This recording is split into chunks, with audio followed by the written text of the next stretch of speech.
Now then, it's Burnsy, and welcome to our regular Curiosity podcast, the CuriosityCast. Every episode, we take questions asked by the members of the public in Hull and try to get them the best answers from the very best brains in the city of Hull. We talk to all sorts of people. Not all questions are about Hull, and they can be about whatever you want to discover. In this episode, we're talking to an emerging author. He's also a musician. I say emerging, but while he's only been writing novels for a relatively short while, he's already released something like 9 or 10 books. He writes about highwaymen, gangsters, maritime subjects. I've seen a picture of a submarine on his latest book, I think. The only common denominator is East Yorkshire, to which the subject of each book has ties. He's Chris Speck, and his latest book, The Dark Water, is out now. But before we get into it, Chris, nice to see you, by the way. And thanks for having me on, Burnsy. Thanks for coming on the Curiosity Cast. I must talk about your musical career and washboard playing. Well, yeah, you know, someone's got to do it in Black Case, Burnsy. So it falls to me to play the washboard for the band and to do all the backing singing as well. I also drive the van. Right, okay. I also take all the money and do the logistics and stop the fights. Right, is it that sort? I've seen Black Case. You're a bit of a riot, aren't you? It can be, yeah. It's challenging sometimes. So I'm like, I take the payment, stop the fights, you know, look after the gang, make sure everyone gets home safe, and play the washboard. Okay. Is it an acquired art? Is it hard to pick up? Easy to pick up the washboard? Well, I'm a guitarist anyway, so it's pretty easy, to be honest. Right. If you've got a little bit of rhythm, it's fine. I don't actually know how to play it. Someone's asked me before to teach them how to play the washboard. It's like, oh, well, you know. It's hard just to pick play it up. well. I've played it. It's hard to play well. Is it? It's dead easy to play, but it's hard to play well. Right. Did you play it well? No. Right, okay. You presumably do play it. I can play it pretty well, yeah. Right, okay. It's like the spoons. Anyone can play the spoons, but when you see a really good spoons player, it's fantastic. I would say spoons players have got more skill than washboard players usually. Oh, well, you can go and see the evidence, check out various listings, find where Chris and Black Kez are playing and go and see him and assess his skills on the washboard. Come along and see us and do something nice for yourself for a change. You know, have a good time. It is a good time. I've seen you. You are a good night out. You're definitely a good night out. But this is not why we've dragged you in to the Curiosity Cast. We're here to talk about your burgeoning career as an author. I mean, are we right? You've not been doing it that long, have you? Well, I mean, I've been doing it my whole life, to be honest. Right. But we've only sort of been publishing and been published for the last since 2020, really. But I've been writing all my life. Yeah, it's only recently, in the last 5 years, that I've started getting really good at it. 2 books a year. That's rattling them out. Well, I know, Dave. You know, I don't clean me out, so I watch telly. So you know. But so what? So you've been writing all your life, Yeah. and then suddenly you think, right, I've got these stories, I've got all these ideas, I'm going to be an author. What happened there? Well, the thing is, I think, and writers won't tell you this, but they spend a long time writing books that aren't very good. Right. And, you know, I think it takes quite a long time. It took me, 4 or 5 books to write rubbish books and to finally say, okay, look, I think I can do this a little bit well now. Uh-huh. So I'm going to give it a shot. And it was only when I met up with the guy from Flat City Press in Hull, he really sort of knocked them into shape and said, look, we've got something here. Let's go at this together. And so, you know, we've been publishing books since 2020. We covered lots of... the first book we wrote was about a boxer in North Hull, on the North Hull estate, called Beast, and it features the Beast of Barmston Drain as well. But it was the first time as a writer I'd sort of taken on serious issues and not tried to write silly stories. You know, they were about real people in Hull. I trained boxing for a year to write that book. Did you? And, yeah. Also, you were living it. Well, I always live the books. Wherever the books are set, I'll go and I'll do whatever I have to do. But some of your books are about highwaymen in the 17th century. You don't live that, do you? Well, you know, I walk all the trails that they do, so or I run them. In a tri-corner hat. With a big... I've got all the guns at home. They're not real, but yeah, you need to live it a little Listening bit. to Adam Band. Stand and deliver. You need to live it a bit, Dave, you know, to write it. I've never been out on a trawler before, thank God. So I do a lot of research for all of them, really. You work in 3 different genres kind of thing, don't you? Yeah. Just outline the 3 different strands of book you've got. So the most successful books that I write by a country mile are the crime books set on Chance Avenue. They're called the Avenue Cars series. It's about a sort of taxi office that has managed to stay, even though there's Uber and all the new apps. It's managed to continue, and it's got ties to the underworld. And so I explore a whole through those guys. It's a bit more like Guy Ritchie than The Sopranos. All right. And it's got a lot of Hull humour in it. I can explore Hull and all of its areas. And so the last book that I've just come out is called The Last Ride. It's set during Hull Fair, and it's the last one of the series. So I've wrapped it all up. But they're the ones that do really well. So that's my... And you say you get into the character and research it. So were you hanging around in taxi offices, in underworld, whatever, wherever the underworld go? I don't know. I'm a clean living lad. Crooked billet upon Don't know. The landlord will be suing you. Well, I'd spent a long time down Chance Avenue anyway. That's where Black Kids practice. So, and the kind of characters that hang around Hull. They're in pubs, they're on street corners in that kind of way. And you know these characters anyway. They're not really bad characters. They're just people who, through one reason or another, have ended up on the wrong side of the law, and they have to do things that are a little bit unsavoury. We all know these kind of guys, really. No, I'm a clean living lad. I'm sticking with that. Adele in HU8 in Long Hill. Yeah. Adele HU8 in Long Hill. We've sort of answered the question. We wanted to know, how do you manage to write in so many different genres? It's just because I just love doing it, really, and switching between genres is fine, really. Writing the crime books, probably the easiest ones, because if you need to research anything, you can just go there. Writing 18th century highwayman stories, I have to do a bit more research. So what's the name of the highwayman? That's called the North Burton trilogy. The first one's set in 1709 in Cherry Burton during the greatest and longest frost of the last 500 years. And it's all about a poor girl who grows up in Cherry Burton, and they take in a wounded highwayman, and there's all sorts of shenanigans and action in that. All right. Because you're a Cherry Burton native, yes? Yeah, Is that right? Yeah, kind of. I mean, I moved to Cherry Burton when I was about, 7 or 8. So I didn't really fit in Cherry Burton because I was from Hull. But when I came back to Hull, I didn't really fit in here either. So you become this kind of, I'm not really... You're the only person I've ever met from Cherry Burton. Yeah, there were a few of us. There must be. Somebody must live there. Yeah. Well, yeah. It's a nice place. It is a nice place. They've got a nice music scene at the Village Hall. They really have, yeah. It is a nice place. The Village Hall's great. And it is, yeah. You can take your own beer and wine and food and stuff like that. It's nice. Yeah. Anyway, we're sort of slightly going off topic. But it's nice having a little wander off. Paul in the Avenue. And your third genre, just to tidy it up, is this maritime thing, yeah?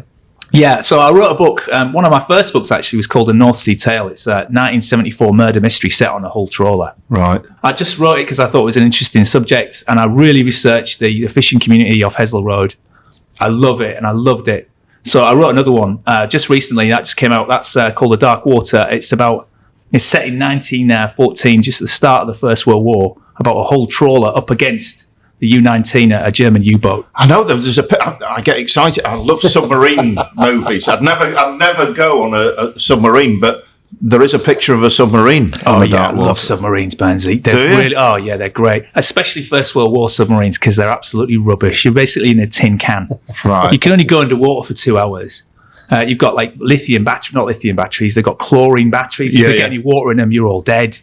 The chances of dying are 99%. Right. So they're great crafts to write about, and so it was great to write about those characters. I'm thinking, I was just about to say my favourite movie is a submarine movie, Das Boot. Oh, well, I watched that. So what a great film that is. Yeah. It is. It's brilliant. Sorry, Chris, we're sort of going somewhere off topic. Paul in the Avenues in HU5. What are the benefits and drawbacks of running your own publishing label? Are you self-published, or are you working with a publisher? Well, I work with a publisher. Right. He does all the nitty-gritty of that sort of stuff. I just provide the words. But we do sort of fight about editing and stuff like that. And it's awful to have someone who, you spend a long time writing something and you present it to your editor and he says, well, that's not very good. Right. Can you do that again? Does that happen? It happens all the time. That's how we work. You've got to have someone who looks at your work and says it's rubbish, and that's just the way it is. And that's how you improve. So yeah, that's unpleasant, but I think all writers have that as well. Right, and I'm not working for the tax man. Are you making a few quid out of it? We do okay. We don't lose any money. Well, we can't buy a Rolls Royce yet, but right. we will.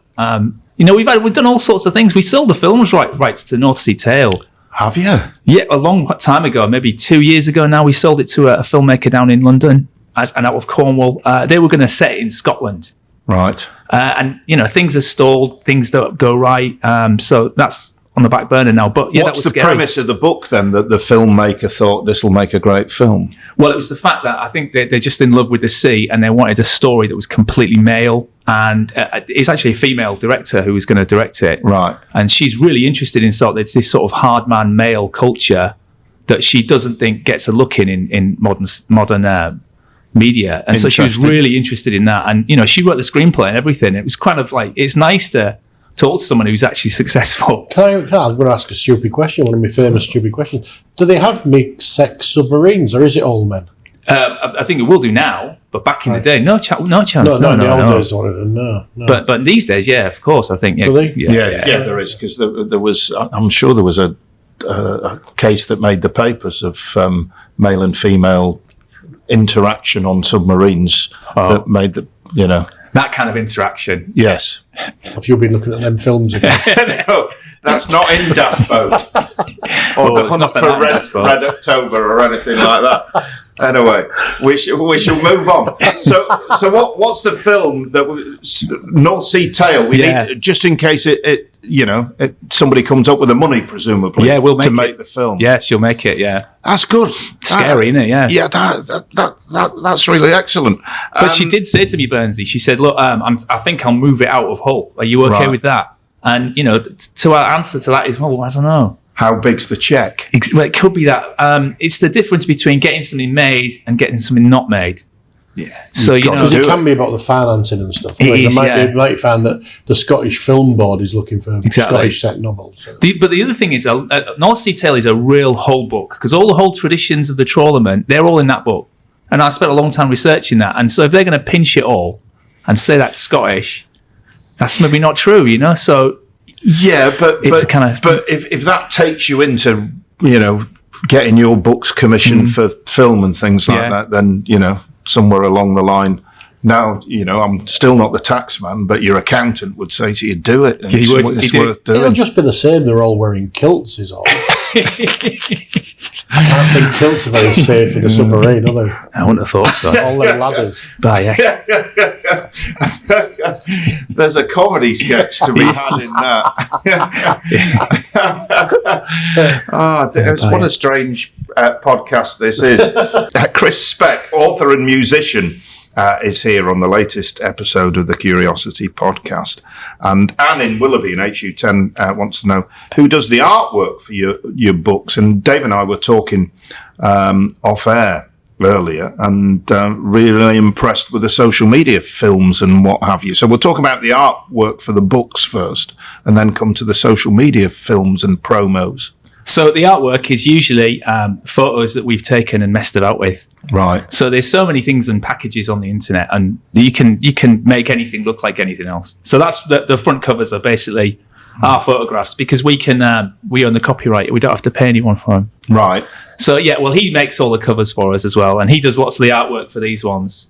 So he's a talented fella. And North Sea Tale is a painting by David Sandell, who very kindly allowed us to use his picture. Who's David Sandell? He's a whole artist who paints maritime scenes. I've got a strange memory of Gwenap. As you do. The shop on Prinny Ave had some link to maritime artists. Oh. That's maybe a question for another Curiosity Cast. I think we need to do a deep dive.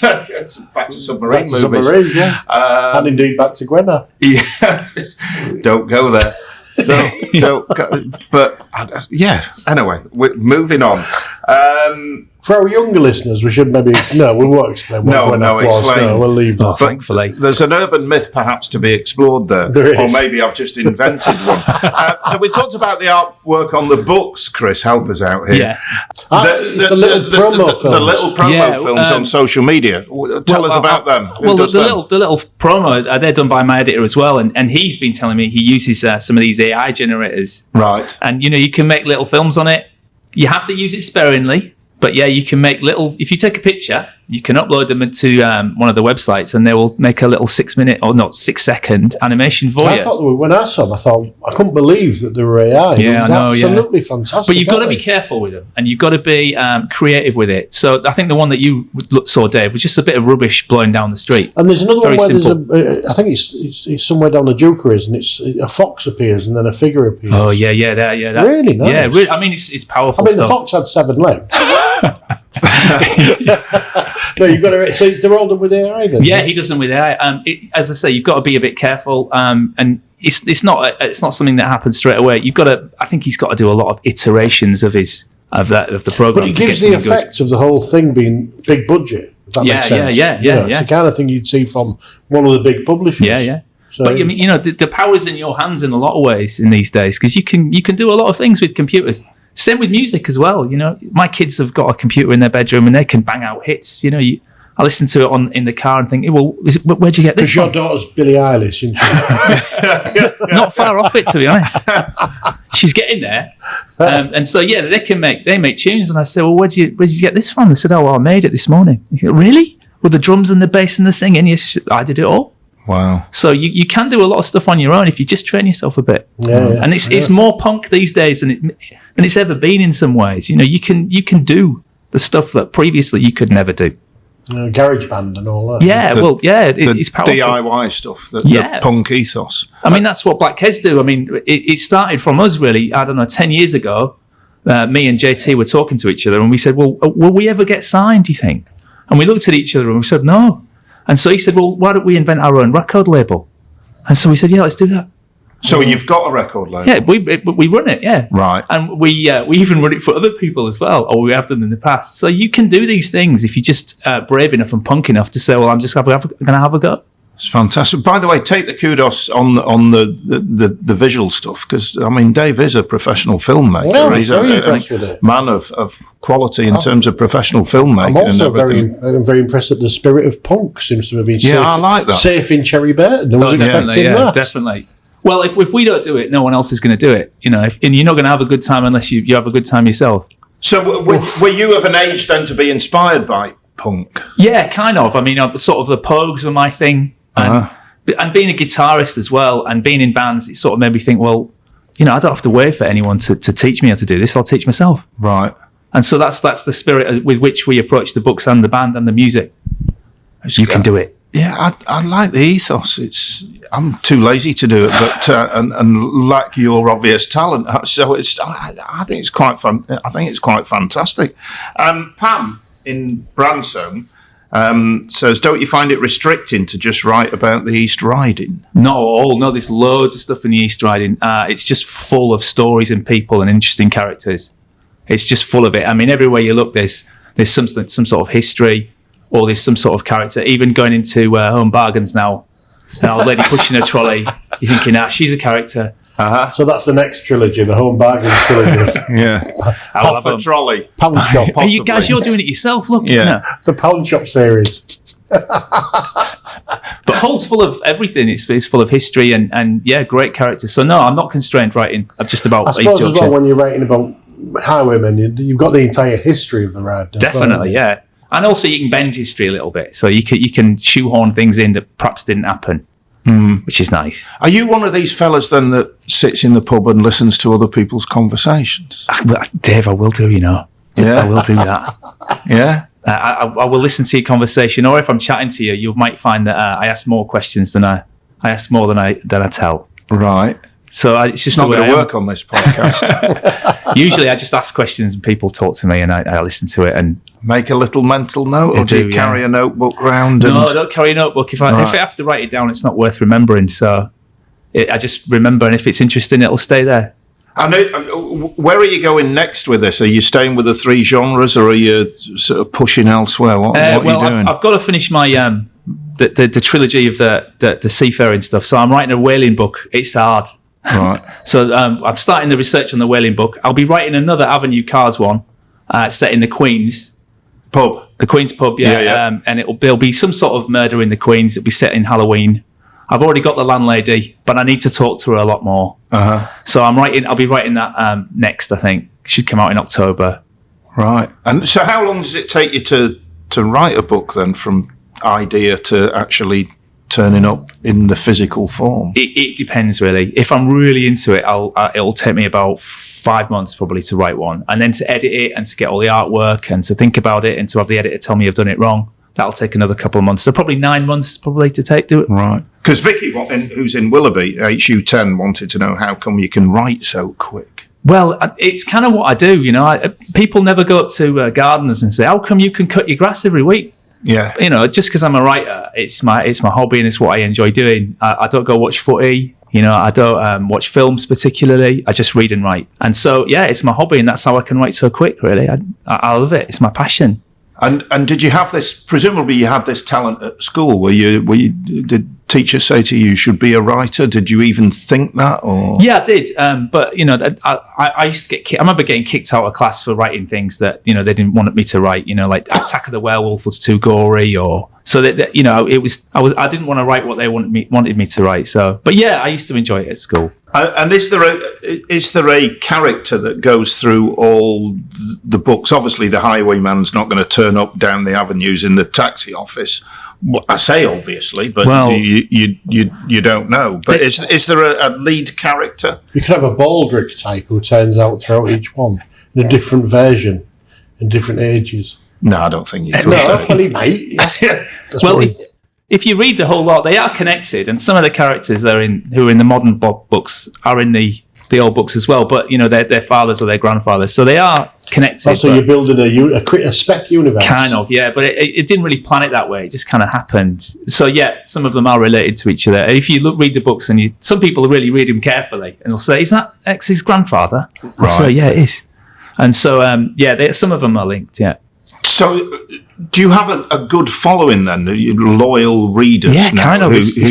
Do they send you emails? Do they send you questions? Yeah. Well, I've got quite a few kind of fans, and they're really, really supportive and they're helpful. And I've got quite a lot of beta readers as well. So when you finish your book and you're happy with it, you send it out to guys called beta readers who read it and tell you that this was wrong, that was wrong, he said that there, and they look for holes in it that obviously me and the editor can't always see. So we've got a big set of those guys, and they're really, really helpful. They really help us out. How do you become one of them? Is that just because they've read your first stuff and say, I'd like to help, or do you identify them and say, will you help me out here? It's kind of people we identify, really, and people that the editor knows, people who really like books and know loads about words and know about punctuation and stuff like that. Right. So yeah, there's all those kind of guys. They help us out. And then, there's people who read the books, and, it always surprises me when someone gets in touch on the website and says, I really liked your book. Right. And they just want to talk to you. It's really nice. Do you have to have quite a thick skin then if your editor says this is Bobbins or? Yeah, of course you do. These days I'll fight back with him now. Originally I just say, oh yes, I agree. But these days I'll fight back a little bit. But it's really healthy to have that. You guys work in the creative industries. You need somebody who's going to push you and tell you maybe that's not the best you can do. Right. It's a valuable thing. Nah, Dave's thinking, no. How dare you? Get out my office. Yeah. Especially when you've written a book as well and you think, oh, this is a really good bit. That's the bit that you'll say, oh, that's the worst bit, mate. You've got to get rid of that. Oh dear. So, but it's good. It's good. It's good for us. I've learned a few things. I always learn things on the CuriosityCast. I've never heard of beta readers. Yeah. I've heard of meter readers. Maybe that's just what we call them. I don't know, but no, I think I've heard that term. Yeah. But yeah, they're really handy, and so it's part of the process of writing a book. And I do it with films as well. I guess that people watch it and say, "Do you think it's any good?" They say yes or no. So I've got to ask you: you're writing books, you're playing in a band. Is there a day job? Yeah, well, I teach at the college as well. Right. I teach English to refugees at the college. I've been doing it for many years, and they're a good set. Right. What's that like as an experience? Have you always been a teacher? Has that always been the job? Yeah, well, I left when I was about 20. I got a job as a guitar teacher in Denmark. I went to Denmark. I found out I wasn't very good at guitar. So they made me teach. It's a long journey to go to find out you're not very good at guitar. My boss was really disappointed. He said, I thought you were really good. I said, well, I am in Hull. Yeah. So they made me teach English, and for many years I travelled around teaching English, and that's what I did in many different countries, and that's what I do when I came back here as well. But all the time also as a musician, were you a sort of jobbing musician going up? Not really. No. I've always been a hobby musician, to be honest, Burnsy. It's always just been something that we do just because we love it, not for money. Right. Unlike in Black Kes, which we do it all for the money. It's all about the lolly. Yeah. That's a shame, isn't it? In it. Yeah. He's sold out, Dave. Yeah, you can't sell out when you're not making out. Yeah. Sarah in HU7 in Bransholm says, is social media enough these days to sell books, or do you still need a publicity team to make a difference? I think you need both, probably. You need a team who know what they're doing. It's not enough just to put a post up and expect people to read it. They're not going to. You need a sort of a lot more than that. And I think you need to talk to people as well. Go out there, get yourself out there. I mean, in Black Kes, we've got this amazing thing called JT, who was our lead singer. And he's an amazing beast for going and meeting people and chatting to them and shaking their hands and being friends with them. You need someone like that to get yourself out there, whatever you do, I think. Right. So who does that for you as an author, or is it you? It's kind of me as an author, yeah. Yeah. My editor's a bit too shy for that. Right. But yeah, so it's me, and he helps me out on social media, but we try and get out and about, talk to people, do things, pop up in places where, wherever we can, really. I would, if you were starting and come into your books, where would you start? That's a good question. I would go straight for the first Avenue Cars book, Avenue Cars, set on Chance Avenue. I'm going to pass you this copy, Burnsy, because I haven't given you one yet, mate. Thank you. So it's a quick read. I like a thriller. It's a thriller. It's set on Chance Ave. You'll know the people. It's got heron in it. You'll know the people who walk up and down these streets. And it's an easy read. And yeah, hopefully it'll grab you. You've not inspired this, have you? Because it's Dave is the main character. Yeah, well, I inspire quite a lot of literature, so I wouldn't be surprised. I've seen the graffiti in the in the toilets and on the walls round Hull. Yeah, some of it's even spelt right. Apparently, Dean's latest poem. It's on. Right. So do you want to be a character in the next book, Dave? Right, no. I might put you in, yeah. He is a character. Well, it's funny enough, in the Queens. We had Nick Quantrill and to do with the podcast, and suddenly his next book is all about a podcaster. It is about a podcaster. Yes, so we either me or Burnsy seems to have this effect on people. I don't know which of us it is. I'll have you in the Queens having a drink in the next one. Right? It's Halloween in the Queens. You might even get murdered, Dave. Pint and a bag of scratchings. I'll be happy. The sign on the front of Avenue Cars was last painted properly in 1992, when our Dave took over the business. He bought good quality paint from Derek at Chanterlands Avenue hardware shop down the road and did a proper job. That's why the sign still looks good more than 20 years later. Is this your pitch for doing the audio? Well, I don't know. If you could read it for us, Burnsy, if you want. We need someone to do that. Yeah, it's a lot of words, though. Well, recording an audiobook is a pain. I was just thinking that. It takes about a week. Yeah, I was just thinking that's a lot to do. Can I keep this? Oh, definitely. I love a thriller. Definitely. It's a whole gangland thriller. Avenue Cars, Chris Speck, Avenue Cars. Book 1. So in your mind, had you always planned a trilogy? Yeah. Well, I had, and not really. I wrote that book, and then one of my favourite 80s shows is the A-Team. And my editor said to me, he said, "I bet you couldn't write the A-Team set in Hull." I thought, I can. And so these books, if you read them deeply, they're all based on the A-Team. So each book is a sort of a homage to one member of the A-Team. The one you've got there, that's Hannibal. Right. So he's the leader, really. So yeah, they're all sort of based in a very, very loose way on the A-Team. My favourite show from the 80s. Does anybody say, "I pity the fool"? No, but I wish they could. I couldn't get away with that. I couldn't get away. But yeah, you can. What was the other one? When you're in the Queens in the next book. Yeah, I love it when a plan comes together.